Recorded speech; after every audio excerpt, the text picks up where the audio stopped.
Arrivé à Moscou en Russie le 31 janvier 2012, son Excellence Bernard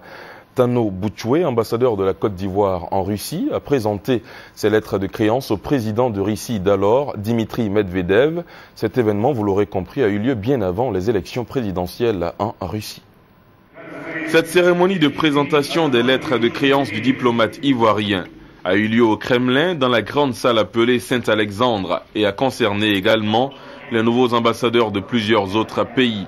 Le président Medvedev, après avoir pris possession des lettres de créance du nouvel ambassadeur ivoirien Tano-Bouchoué, l'a chargé de remercier le président Alassane Ouattara pour les vœux qu'il a bien voulu lui adresser, ainsi qu'au peuple russe, et lui a demandé de lui faire part qu'il partage sa volonté de voir la Fédération de Russie et la République de Côte d'Ivoire dynamiser leurs relations.